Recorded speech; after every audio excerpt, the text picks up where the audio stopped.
Is retiring Vince Carter's jersey the right move by the Raptors? Hey everyone, welcome to Inside The Raptors. Rob Wong, joined alongside by Toronto Raptors and NBA writers Mike Ganter and Ryan Wolstat. And guys, I know this is a video I've been waiting a long time to do, and I think you have as well. A lot of Raptors have been waiting for it. It is finally happening. The Raptors will retire Vince Carter's number 15 on November the 2nd against the Sacramento Kings, the first jersey retirement in franchise history. And of course, there's a lot of conversation about whether this is the right move for the Raptors to do. So you, of course, will both get your opportunities. We'll begin with you, Mike. When you take a look at everything that's involved, how do you see this decision by the Raptors? At first glance, my first instinct is to say, look, this guy quit on this team. How do we put his number in the rafter, or raise his jersey to the rafters? I mean, that's my first instinct, because that's the heart of all sport, right? Are you playing for your team? Are you playing to win? I understand. I wasn't around at the time, so I'm not aware of all of the interior, like all the circumstances, and there certainly were some that led him down that path. All that said, I mean, that's first glance. All that said, I keep coming back to, he changed basketball in this city by himself. Like he changed the way we looked at basketball. He changed the way we looked at championships in this city. He just changed the way he changed a lot. And a guy that has that much impact, in even when it ends as badly as it did for him in Toronto, I think that needs to be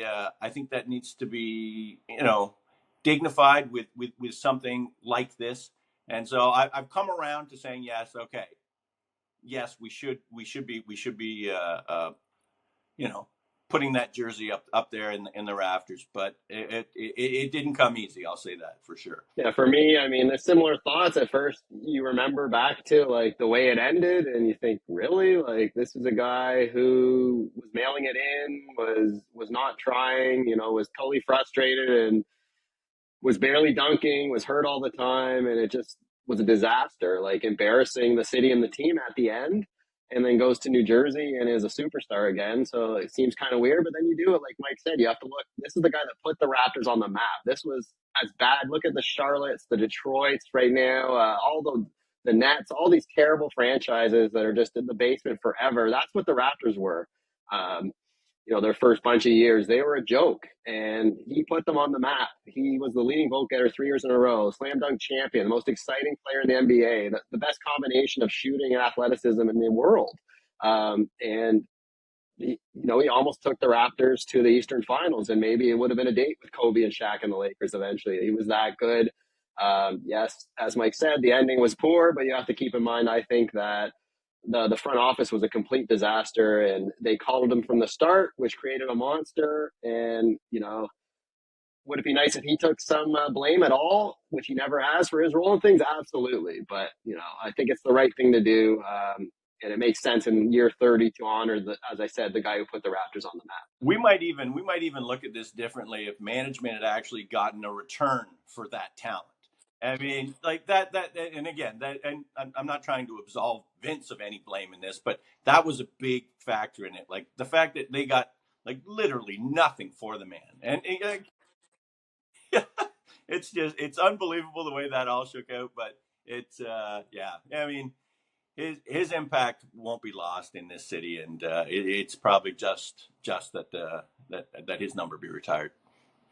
So a lot of the conversation as well is about, as you guys touched on, the way things ended for Vince. And I think over the years, fans that, really dislike the guy have softened up a little bit. You haven't been able to convert everyone, unfortunately. I think we've seen in recent days, I know, Ryan, you put up a poll about whether Vince's number should be retired. And a lot of people disagreed. So it's very clear that there's a section of the Raptors fan base that maybe has forgiven Vince a little bit, but does not forget about the way things have gone. But, I'm curious to get your guys' thoughts about this, because you look around the league, especially nowadays, you look at the way players move around the NBA, a lot of guys do some, let's say, shady things to make sure they end up in places that they prefer. Maybe it didn't end up the same way publicly like it did with Vince Carter, but I just wonder now, because of the different landscape, Mike, if you feel sort of differently about how things ended to, considering what we see from time to time in the NBA these days. Yeah, certainly the league has changed, and it's always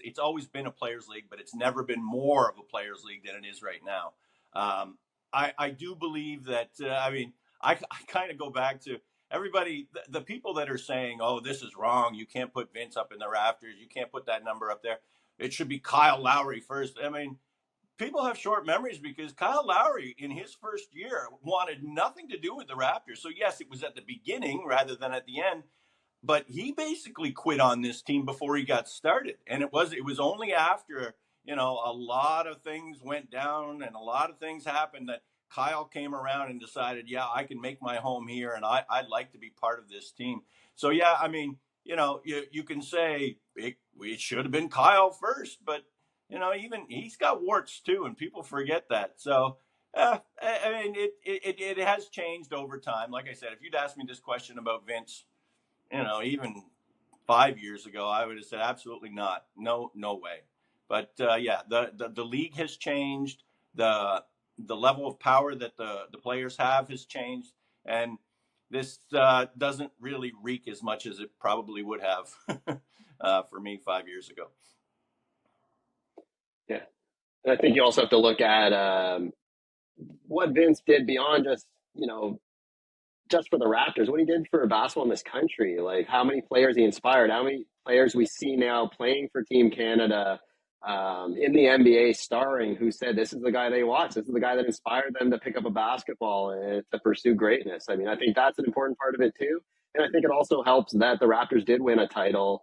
That makes it a little easier to honor the past and forget about any of the shenanigans. Because, keep in mind, what if they do like a Ring of Honor type thing too? And, look at how Damon Stoudemire left. Look at how Tracy McGrady left. Look at how Chris Bosh left. Like, pretty ugly, all those.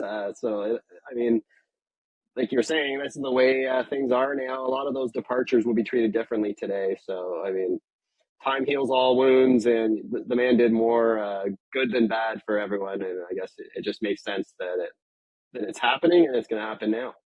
Yeah, I think people are still going to have hard feelings no matter what, the Vince detractors, but I think it's going to be pretty clear November 2nd. There's going to be a lot of people cheering him on when that jersey gets raised to the Raptors, and maybe the nostalgia will kick in for a lot of people. It's going to be a special night, I think, at Scotiabank Arena when the Raptors take on the Kings on that jersey retirement, and we'll see how it all goes down. And of course, we'll hear from the man himself as we get closer to that date. As always, leave your thoughts in the comments section below. For Ryan Wolstat and Mike Ganter, I'm Rob Wong. Thanks for watching, and we'll talk to you next time.